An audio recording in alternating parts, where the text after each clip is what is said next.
అధ్యాయము 1-7 వరకు మనం చూసుకుందాం. అందుట్లో మొట్టమొదటి వచనం ఏంటంటే, be strong by the grace that is in Christ Jesus అని ఉంటుంది. అంటే నా కుమారుడా క్రీస్తు యేసునందున్న కృపచేత బలవంతుడవు కమ్ము అని ఉంటుంది. ఆ తర్వాత మరి పౌలు తిమోతికి చెప్తున్న మాట ఇవన్నీ ఏం చెప్తున్నా అంటే, నువ్వు అనేక సాక్షులు ఎదుట నా వలన వినిన సంగతులను ఇతరులకు బోధించుటకు సామర్థ్యము గల నమ్మకమైన మనుషులకు అప్పగింపుము అని ఉంటుంది.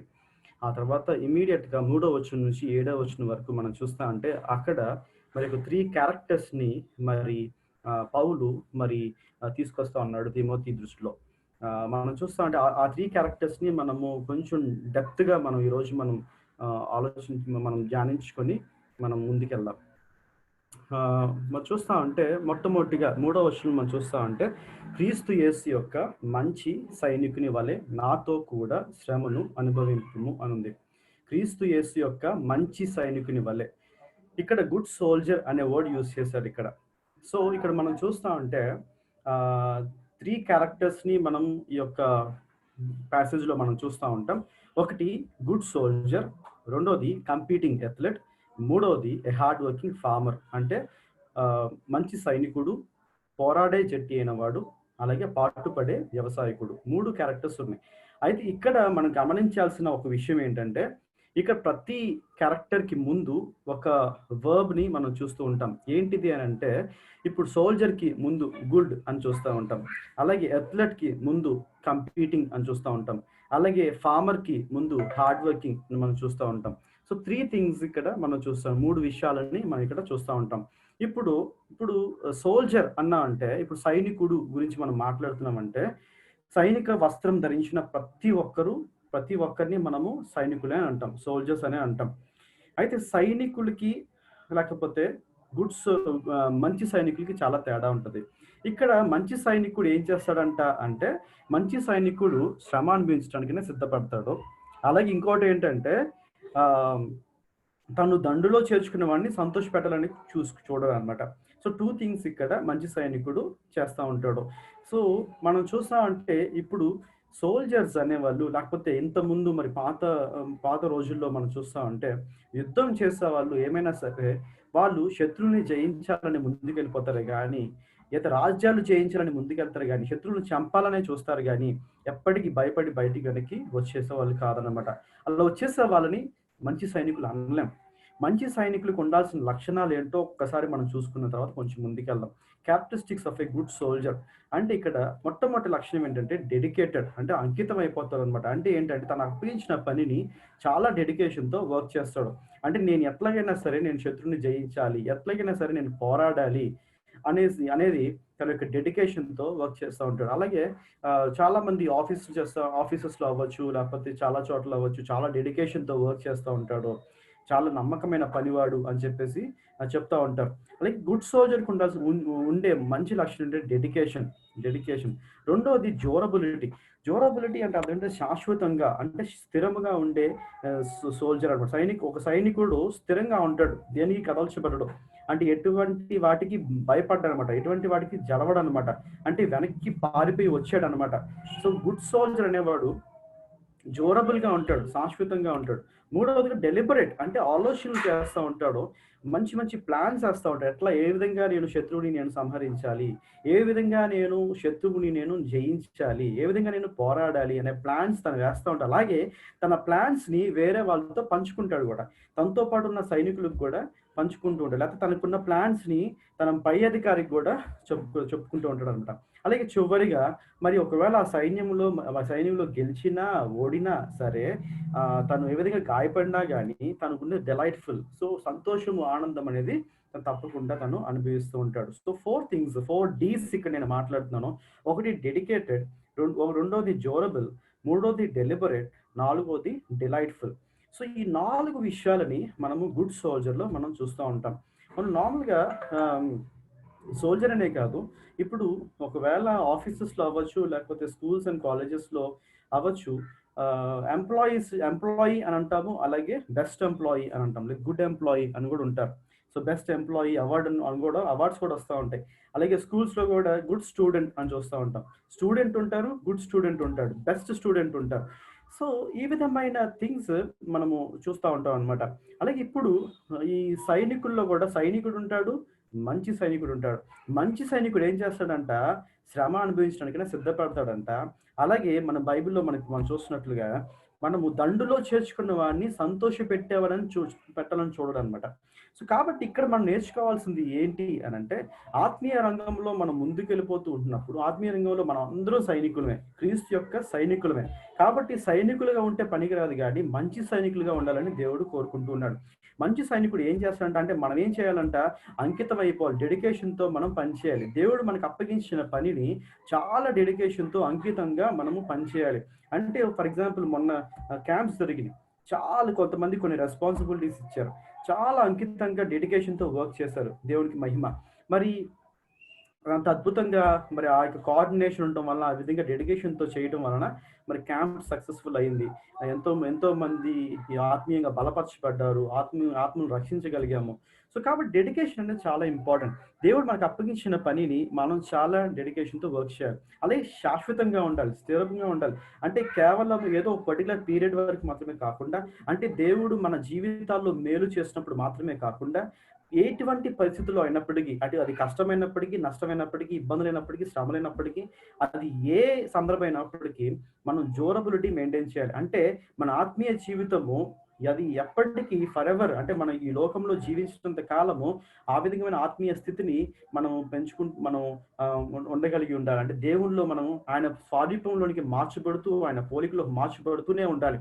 అంతేగాని దిగజారిపోకూడదు అని చెప్పేసి మనం చూస్తూ ఉంటాం. అలాగే ఆలోచనలు, అంటే నీకున్న ప్లాన్స్, అంటే దేవుని యొక్క పరిచర్యని మరి ఏ విధంగా ముందుకు తీసుకెళ్ళాలి, ఏ విధంగా ఆత్మను సంపాదించాలి అన్న ప్లాన్స్‌ని మరి నువ్వు అందరితో పంచుకుంటూ ఉండాలి. అందరితోనూ మాట్లాడుతూ ఉండాలి. అలాగే సంతోషం, ఆనందం, అంటే నీ జీవితంలో జరిగిన మరి అది శ్రమ అయినప్పటికీ, లేకపోతే బాధ అయినప్పటికీ, అది సంతోషమైనప్పటికీ, ఆనందమైనప్పటికీ, దేవుడు నీ జీవితంలో మేలు చేసినా, మరి మేలు చేసినా చేయకపోయినా, మరి మనము ఎల్లప్పుడూ సంతోషంగా ఉండాలని చెప్పేసి మరి ఇక్కడ మనం చూస్తూ ఉంటాం. మరి ఈవెన్ మరి పౌలు కూడా తెస్సలోనికీయులకు రాసిన మొదటి పత్రిక 5వ అధ్యాయంలో మనం చూస్తామంటే 3 విషయాలు అక్కడ చెప్తూ ఉంటాడు. ఏం చెప్తూ ఉంటాడు?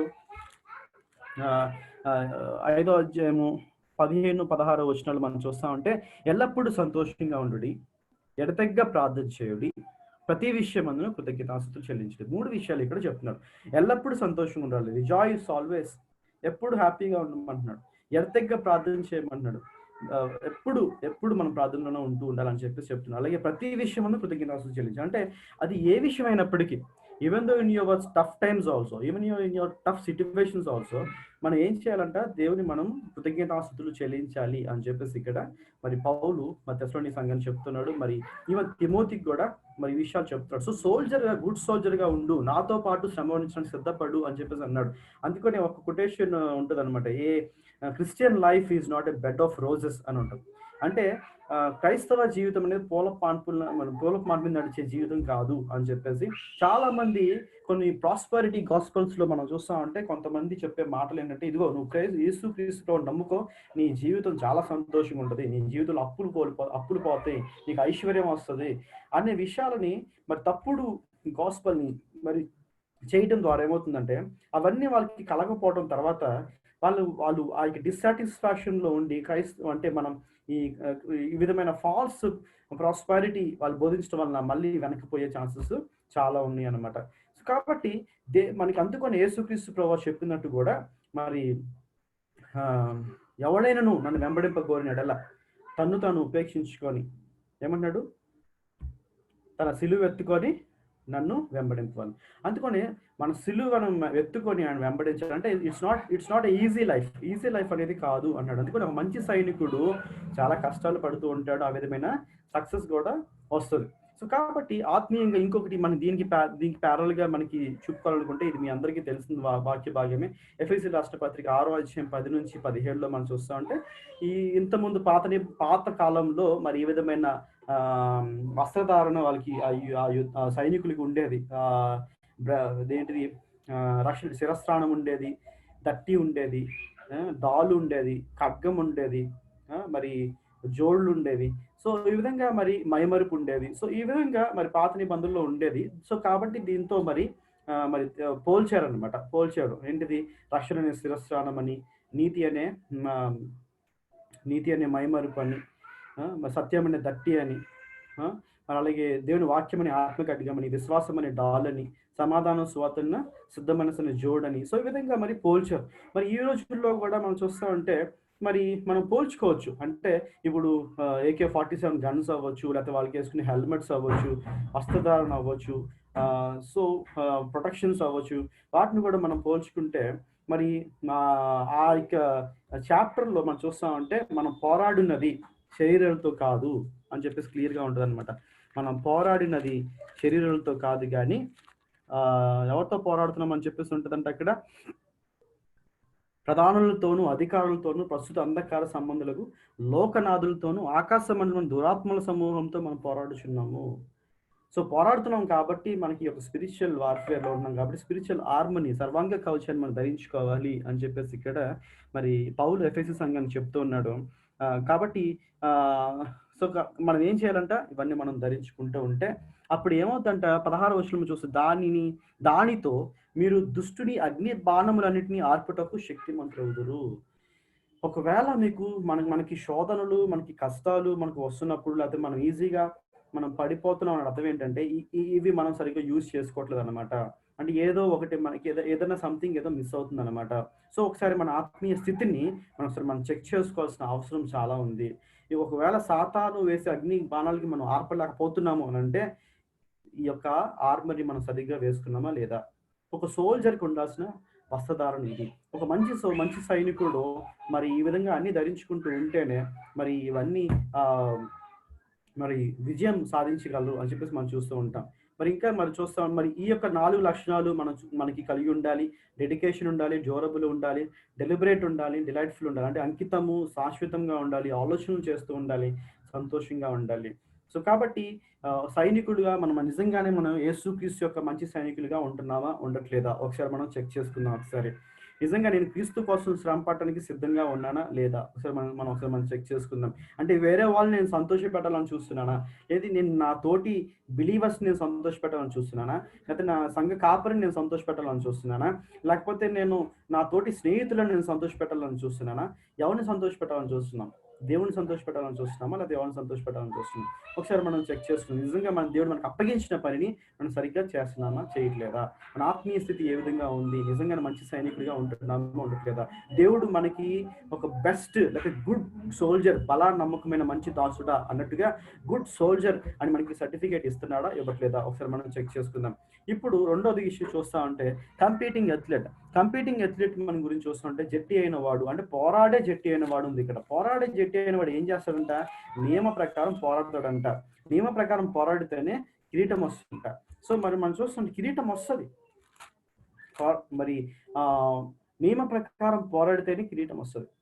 సో మనం చూస్తామంటే ఇక్కడ హుస్సేన్ బోల్ట్ మనం చూస్తూ ఉంటాం. 400 మీటర్స్ రేస్ కానీ 100 మీటర్స్ రేస్లో కానీ ఎప్పుడు చూసిన ఒలింపిక్స్లో మరి గోల్డ్ మెడల్స్ సంపాదిస్తూ ఉంటాడు. మరి మనం చూస్తామంటే ఒలింపిక్స్లో కానీ లేకపోతే డిఫరెంట్ కాంపిటీషన్స్లో మనం చూస్తామంటే gold, silver and bronze medals వస్తూ ఉంటాయి. మరి ఫస్ట్ వచ్చిన వాళ్ళకి గోల్డ్, సెకండ్ వచ్చిన వాళ్ళకి సిల్వర్, థర్డ్ వచ్చిన వాళ్ళకి బ్రాంజ్ మెడల్స్ వస్తూ ఉంటాయి. మనకి ఎలా వస్తున్నాయి వాళ్ళకి అని అంటే వాళ్ళు రూల్స్ పాటిస్తున్నారు. వాళ్ళు రూల్స్ పాటించడం అంటే అర్థం ఏంటంటే గన్ షాట్ పెరిగిన వాళ్ళు పరిగెడతారు, అలాగే వాళ్ళ నియమించిన లైన్లోనే వాళ్ళు పరిగెడతారు, అలాగే వాళ్ళు ఫినిష్ లైన్ వరకు వాళ్ళు పరిగెడతారు. వెనక్కి తిరిగి చూడకుండా, పక్కన వాళ్ళ వైపు చూడకుండా వాళ్ళు టార్గెట్ని బేస్ చేసుకుని వాళ్ళు పరిగెడతారు కాబట్టి వాళ్ళకి ఆ ప్రైజెస్ అనేది వస్తాయి. అలాగే కాకుండా దానికన్నా ముందు ఎంతో కఠోరమైన శ్రమ, హార్డ్ వర్క్ వాళ్ళు చేస్తారు, ఎంతో కష్టపడతారు. మరి ఎంతో దానికి సంబంధించిన డైట్ కూడా వాళ్ళు మెయింటైన్ చేస్తారు.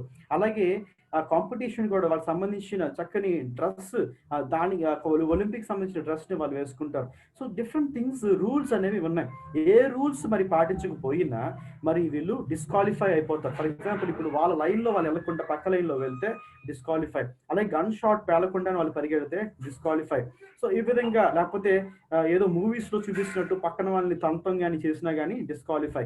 సో కాబట్టి రూల్స్ పాటిస్తూ, నియమాలు పాటిస్తూ వాళ్ళు పరిగెడతారు, గురివైపు చూస్తూ పరిగెడతారు. కాబట్టి త్వరగా పరిగెత్తిన వాళ్ళకి ఆ విధమైన మరి బహుమానాలు వీళ్ళు పొందుకుంటూ ఉంటారు. ఇక్కడ కూడా మనం చూస్తామంటే హిమా దాస్ని మనం చూస్తుంటే ఒకే మంత్లో 5 గోల్డ్ మెడల్స్ సాధించింది మరి భారతదేశంలో. సో ఎలాగ అంటే ఈమె కూడా చాలా కఠోరమైన శ్రమ. ఎక్కడో మారుమూల గ్రామంలో పెరిగిన ఆహ్, అమ్మాయి మరి. ఎక్కడో మరి ఏమీ తెలియని అమ్మాయి.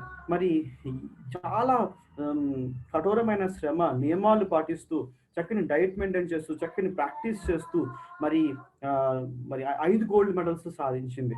సో, కాబట్టి మనం ఏం చేయాలి? ఆత్మీయంగా మనం ఏం చేయాలి? మన క్రైస్తవులుగా మనం చెప్పుకుంటున్న మనము, క్రైస్తవ జీవితం నేను జీవిస్తున్నాను అని చెప్పుకుంటున్న మనము, మనం దేనికోసం మనం పరిగెడుతున్నాము? ఎలాంటి నియమాలు మనం పాటించట్లేదా?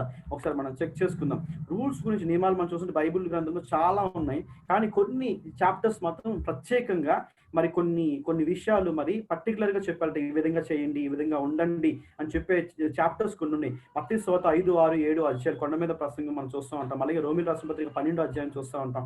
కొలస్సీయుల రాసిన పత్రిక 3 అధ్యాయం మనం చూస్తా ఉంటాం. కొన్ని నియమాల్లాగా కొన్ని కమాండ్‌మెంట్స్ లాగా ఆజ్ఞలు చెప్పినట్లుగా మరి రూల్స్ కొన్ని మనకి అక్కడ ఆ చాప్టర్స్‌లో మనం చూస్తాం. కావాలంటే మీరు ఒకసారి ఇంటికెళ్ళిన సారీ ఈ సెషన్ అయిపోయిన తర్వాత అయినా మీరు తర్వాత మీరు దీన్ని ధ్యానించొచ్చు.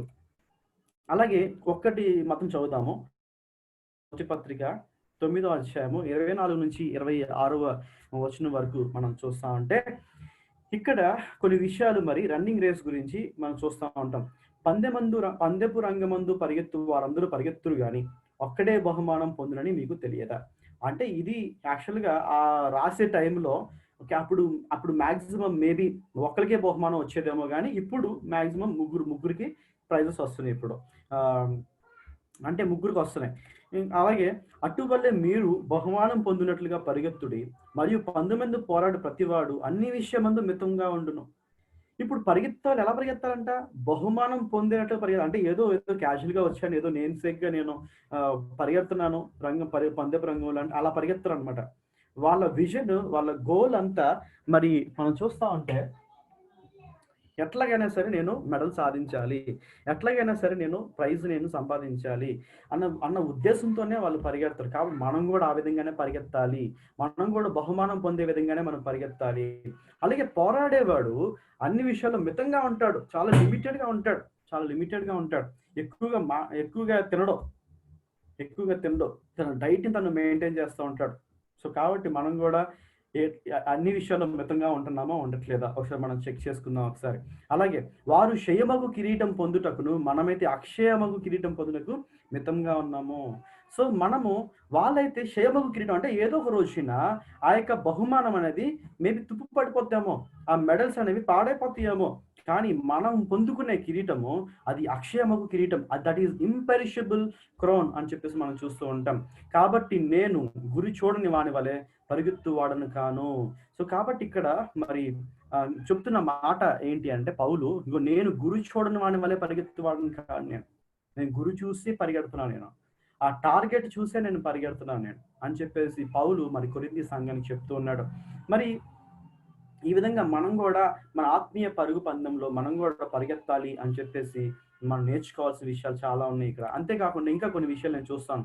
ఫిలిప్పీయులకు రాసిన పత్రిక 3వ అధ్యాయం 13-14 వరకు మనం చూస్తా ఉంటే, అక్కడ ఒక వర్డ్ నేను అండర్‌లైన్ చేశాను. ఏంటిదంటే, వెనక్కి ఉన్నవి మరచి ముందున్న వాటి కొరకే వేగిరపడుచు అనే వర్డ్ ఇక్కడ చూస్తున్నాం. ఏంటి అంటే, ఇప్పుడు వెనక్కి అంటే మనం ఏదో జరిగిపోయింది, మన జీవితంలో జరిగిపోయింది ఇంకా గుర్తు చేసుకుంటూ వాటి గురించి బాధపడుతూ, దిగులు పడుతూ ఉన్నట్లయితే ఎన్నటికీ మనం ఆత్మీయంగా మనం ముందుకు వెళ్ళలేము. సో, కాబట్టి ఆ పాస్ట్ లైఫ్‌ని విడిచిపెట్టేసి ముందున్న వాటి వరకు మనం వేగిరపడుచు పరిగెత్తాలి. ఇప్పుడు రన్నింగ్ రేస్‌లో పరిగెత్తేవాడు బదులు వెనక ఎవరొస్తున్నారు, ఎంత దూరంలో ఉన్నాడని చూడడు. తన ముందున్న టార్గెట్‌ని చూస్తూ, ఇంకెంత దూరం పరిగెత్తాలో చూస్తూ, మరి ఆ యొక్క స్ట్రెంగ్త్‌ని పొందుకుంటూ మరి ముందుకెళ్తా ఉంటాడు. వేగిరపడుతూ అంటూ ఉంటాడు. మనం కూడా వేగరంగా మరి ముందుకు వెళ్తూ ఉండాలి. పక్కన అందుకే క్లియర్‌గా ఇక్కడ చెప్తున్న మాట ఏంటంటే, క్రీస్తు యేసునందు దేవుని ఉన్నతమైన పిలుపునకు కలుగు బహుమానం పొందవలనని గురి ఎత్తుగే పరిగెత్తుచున్నాను. మరి ఈ మాట పౌలు ఫిలిప్పి సంఘానికి చెప్తున్నాడు. ఇదిగో నాకు బహుమానం పొందాలని నేను గురి ఎత్తుగే పరిగెత్తుచున్నాను అని చెప్పేసి అంటున్నాడు. ఇంకో మాట చూస్తుంటే హెబ్రీయులకు రాసిన పత్రికలో మనకందరికి తెలిసిన మాట. ఇక్కడ కూడా కొన్ని నేను హైలైట్ చేశాను చూడండి ఇక్కడ. మనము కూడా ప్రతి భారమును సులువుగా చిక్కులు పెట్టు పాపమును విడిచిపెట్టి ఏమి విడిచిపెట్టాలంట? ప్రతి భారాన్ని విడిచిపెట్టాలి. అంటే మన మీద ఉన్న ప్రతి భారాన్ని, మనలో ఉన్న ప్రతి భారాన్ని, మన మీద వేసుకున్న, మనం కావాలని వేసుకున్న ప్రతి భారాన్ని మనం విడిచిపెట్టాలంట. అలాగే సులువుగా చిక్కులు పెట్టు పాపాన్ని విడిచిపెట్టాలి. అంటే మనం సులువుగా చిక్కులు పెట్టే పాపాలుంటాయి కొన్ని. అంటే ఈజీగా మనం శోధనలోకి లొంగిపోతూ ఉంటాం. ఈజీగా మనకి టెంప్ట్ అయిపోతూ ఉంటాం. ఈజీగా మనము అబద్ధాలు ఆడేటోళ్ళు చూసారా? అట్లాంటియనమాట. చిన్న చిన్న పాపాలే. కానీ చాలా వైట్ లైస్ అంటాం వాటిని. ఈజీగా అబద్ధాలు ఆడేస్తూ ఉంటాం. ఈజీగా అనేస్తూ ఉంటాం ఒకళ్ళని. ఈజీగా తిట్టేస్తాం ఒకళ్ళని. ఈజీగా ఒక నిందేసేస్తాం అనమాట. ఈజీగా మనము ఏదో అనేస్తూ ఉంటాం. త్వరపెట్టి ఎమోషనల్‌గా అనేస్తూ ఉంటాం. సో, అలాంటివి చిక్కులు పెట్టే పాపాలు మనం విడిచిపెట్టాలి. సులువుగా చిక్కులు పెట్టే పాపాలు అనుకుంటుంటాం. నేను చాలా పరిశుద్ధుడిని. నేను ప్రేయర్స్‌లో జాయిన్ అవుతున్నాను. రోజు సండే సర్వీస్‌లో జాయిన్ అవుతున్నాను. రోజు క్వైట్ టైమ్ చేసుకుంటున్నాను. Everything I'm doing good. I'm holy అనుకుంటూ ఉంటాం. కానీ ఒకసారి మనం చెక్ చేసుకోవాలి. చిన్న విషయాల్లో మనము ఒకసారి తప్పిపోతున్నామేమో ఒకసారి మనం చెక్ చేసుకుందాం ఒకసారి. సో, ఇవన్నీ ఏం చేయాలంట, విడిచిపెట్టి ఏం చేయాలంట, విశ్వాసమునకు కర్త, దాన్ని కొనసాగించేవాడినైనా ఎవరి వైపు చూడాలంట? యేసు వైపు చూడాలి. మన టార్గెట్ ఎవరంట? యేసు ప్రభువారు. యేసు ప్రభువారు. అందుకని కొలస్సీ 3:1 కూడా మీరు క్రీస్తుతో కూడా లేపబడిన వారైతే మీరు పైనున్న వాటిని వెతకుడి అంటది. పైనున్న వాటి మీద మనసు పెట్టుకోండి అంటాడు. You have to look at the heavenly things. Yesu వైపు మనం చూడాలి. చూస్తూ ఎలా పరిగెత్తాలంట? ఓపికతో పరిగెత్తాలంట. That is important. మన ఎదుట ఉంచబడిన పందెంలో ఓపికతో పరిగెత్తాలి. ఇంకెంతకాలం పరిగెత్తాలి? ఇంకెంతకాలం నేను ఈ ఆత్మీయ జీవితం నేను నడిపించాలి అనుకుంటూ ఉంటాం చాలాసార్లు. ఓపిక చాలా అవసరం. విత్ పేషెన్స్ ఓపికతో మనం పరిగెత్తడం మనం నేర్చుకోవాలి. పేషెన్స్ అనేది చాలా అవసరం మనకి. క్రైస్తవులంగా మనకి పేషెన్స్ ఉండలేకపోతే ఒక్కసారి మన ఆత్మీయ స్థితిని మనం చెక్ చేసుకోవడం చాలా అవసరం. మన క్రైస్తవ జీవితాన్ని ఒకసారి మనం చెక్ చేసుకోవడం చాలా అవసరము. ఇంకా చూసుకుందాం. సో, ఇప్పుడు మరి ఇందాక మనం అనుకున్నాం కదా, మరి ఇక్కడ చూసుకుంటూ ఉంటే నియమ ప్రకారం పోరాడుకుంటే వానికి కిరీటం దొరకదు అన్నాం కదా.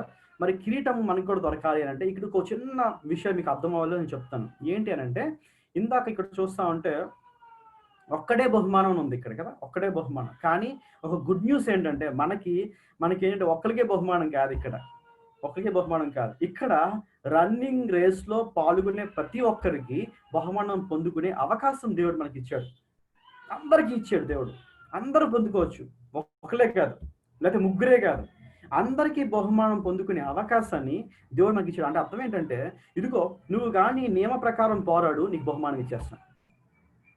నేను చెప్పినట్టు నువ్వు చెయ్యి, నీకు నియమాలు నీకు బహుమానం ఇచ్చేస్తా. అందరికీ బహుమానాలు ఇస్తున్నాడు దేవుడు. ఏంటా బహుమానాలు ఇస్తున్నాడంట? చూడండి, ఇక్కడ క్రౌన్ ఆఫ్ రైచియస్నెస్, నీతి కిరీటం ఇస్తాడు మనకి.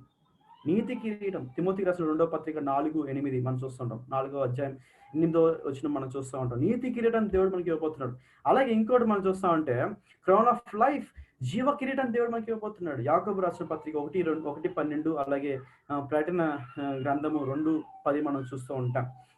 జీవ కిరీటం దేవుడు ఇవ్వబోతున్నాడు మనకి. అలాగే ఇంకోటి మనం చూస్తా ఉంటే మరి మహిమ కిరీటం, క్రౌన్ ఆఫ్ గ్లోరీ. పేతురు రాసిన మొదటి పత్రిక 5వ అధ్యాయం 4వ వచనం మనం చూస్తూ ఉంటాం. మహిమ కిరీటం దేవుడు ఇవ్వబోతున్నాడు.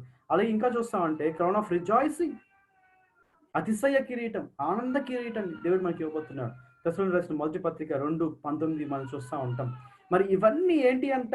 This is an imperishable crowns. ఇవన్నీ కొరింథీయులకు రాసిన మొదటి పత్రిక 9:24-25 మనం చూస్తుంటే ఇవి అక్షయమగు కిరీటాలు. ఇవన్నీ అక్షయమగు కిరీటాలు. దేవుడు మనకి ఇన్ని బహుమానాలు, ఒక్క బహుమానం కూడా కాదు మనకు వచ్చేది, చాలా ఒకరికే ఎక్కువ బహుమానాలు వస్తున్నాయి. ఇప్పుడు ఒక్కరికి ఎక్కువ బహుమానాలు వస్తున్నాయి. ఒక్కొక్కరికి ఒక బహుమానం కాదు, ఎక్కువ బహుమానాలు దేవుడు మనకి ఇవ్వబోతున్నాడు. మరి నిజంగా ఈ యొక్క బహుమానాలను పొందుకునే స్థాయిలో మనం ఉన్నామా లేదా ఒకసారి మనం చెక్ చేసుకుందాం. ఒకసారి నిజంగా మన పరుగు పందెం ఆ విధంగా ఉందా లేదా? నేను గురి చూస్తూ పరిగెడుతున్నానా?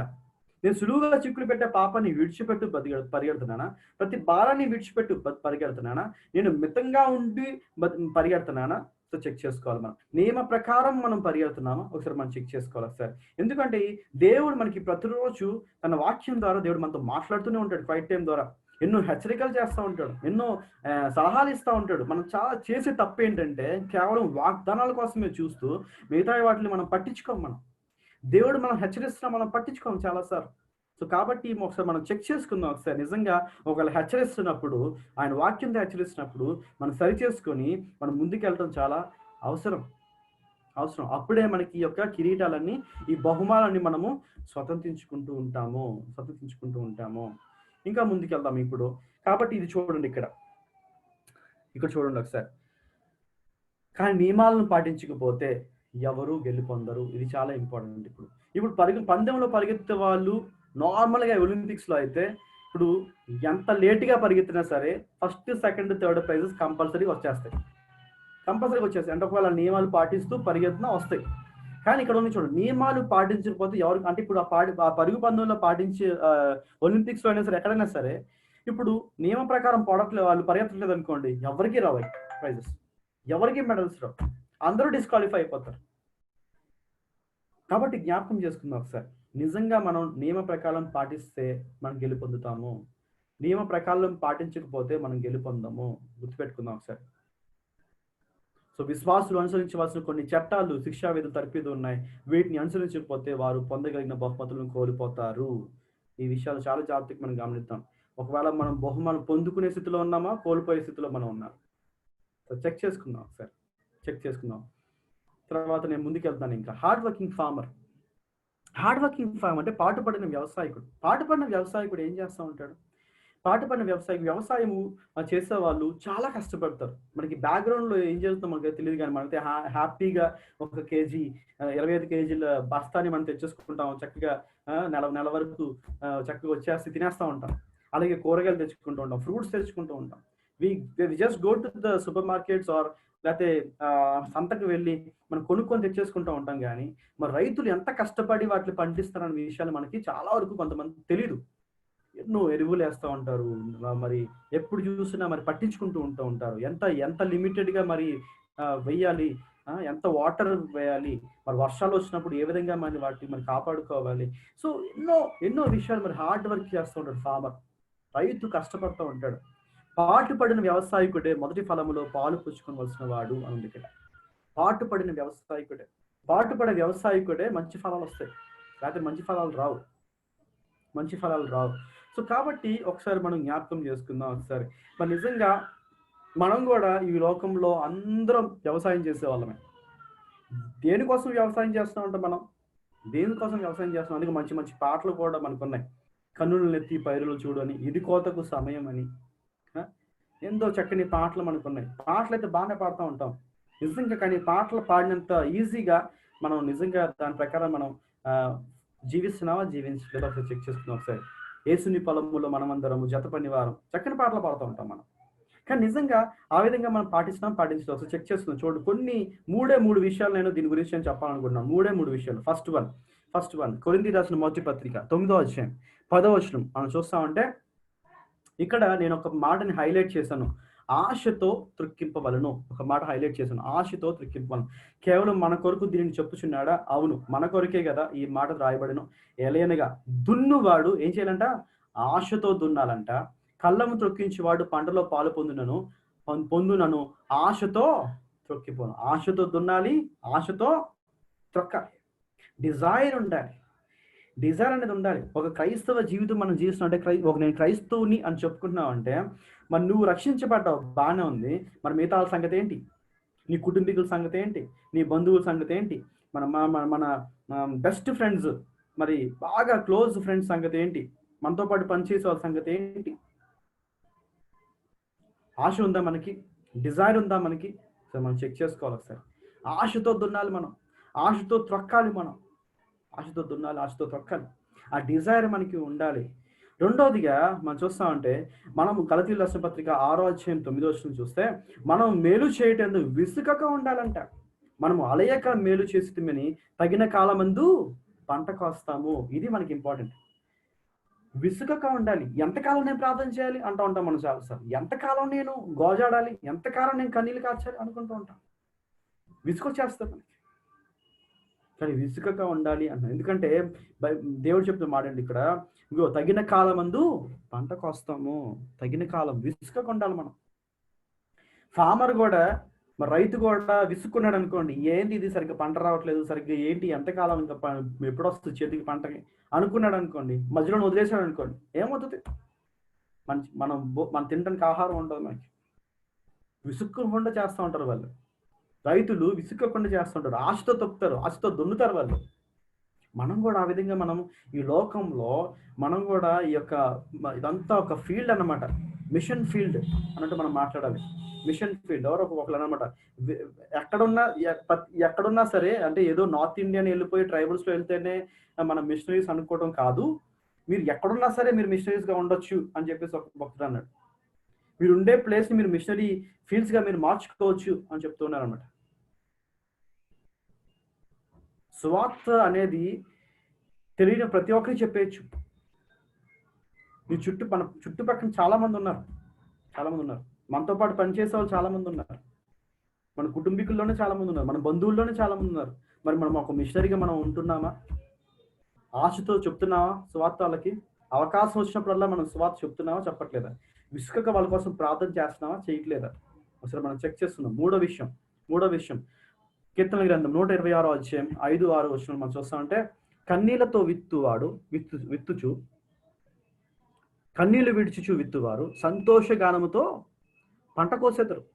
పిడికెడు విత్తనములు చేత పట్టుకొని ఏడ్చుచూ పోవు విత్తువాడు సంతోషగానము చేయుచు పనులు మోసుకొని వచ్చును. ఇక్కడ కన్నీళ్లతో విడటం మనం నేర్చుకోవాలి. కన్నీళ్లు విడుస్తూ విత్తడం మనం నేర్చుకోవాలి. అప్పుడు ఎలాగ వస్తామంటే మనం పంట సంతోషగానముతో పంటకు వస్తాము. నిజంగా కన్నీళ్లు కారుస్తున్నామా? మన ఇంట్లో వాళ్ళు రక్షించబడకపోతే వాళ్ళ కోసం కన్నీరు కార్చి ఎంతకాలం అయింది? మన స్నేహితుల కోసం కన్నీళ్ళు కాచి ఎంతకాలం అయింది? మనతో పాటు పనిచేసే వాళ్ళ కోసం కన్నీళ్ళు కాచి ఎంతకాలం అయింది? సో మనం ప్రశ్నలు వేసుకుందాం, ఇవన్నీ ఇంక్లూడింగ్ మీ. అందరం ప్రశ్నించుకుందాం. సువార్త అనేది ప్రతి ఒక్కరికి అందాలనేది దేవుని యొక్క ఆశ. ప్రతి ఒక్కరు ఏదో అదొక్క పాస్టర్ గారి యొక్క పనిలేండి, మా వల్ల ఇది మాకు సంబంధించింది కాదని అనుకోకూడదు.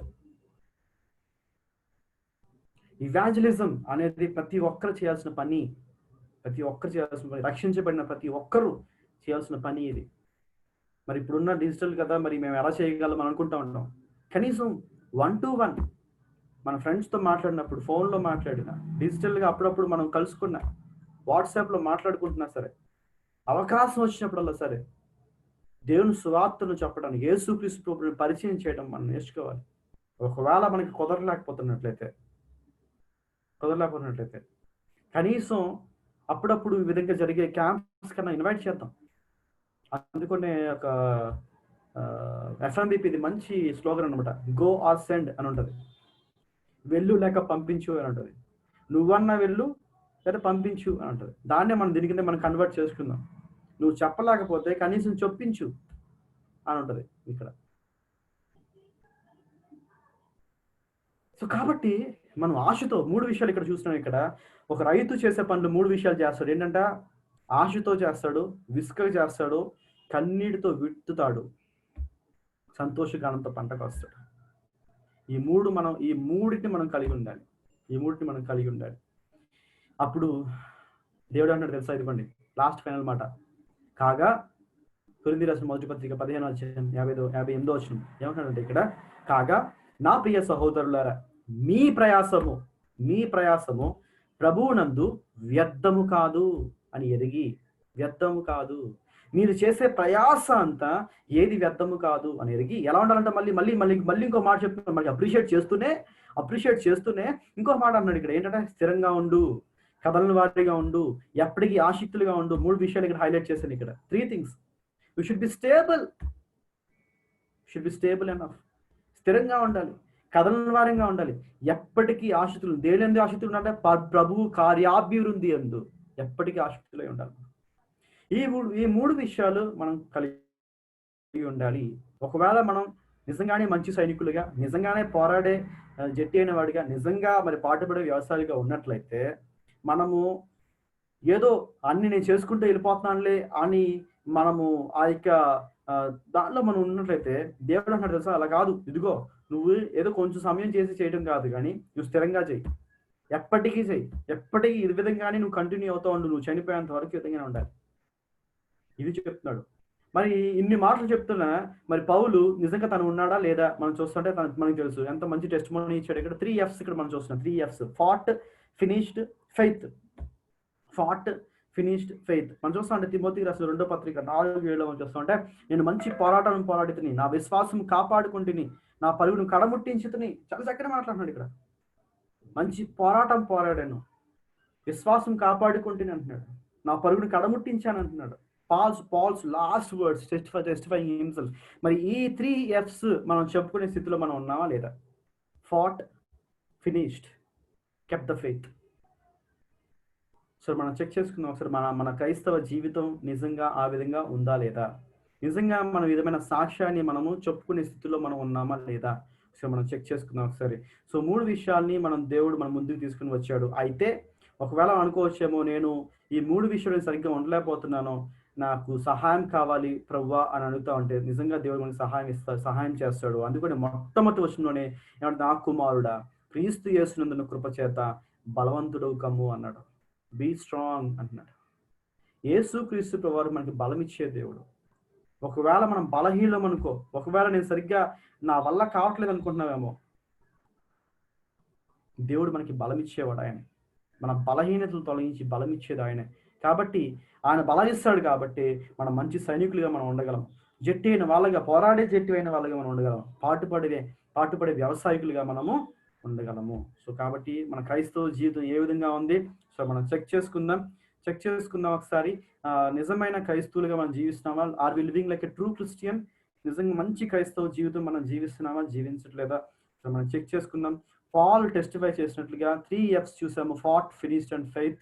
మనం కూడా ఆ విధంగా మన టెస్ట్ మనీ మనం ఇచ్చే స్థితిలో ఉన్నామా లేదా ఒకసారి మనం చెక్ చేసుకుందాం. కళ్ళు మూసుకుందాం, ప్రార్థన చేసుకుందాం.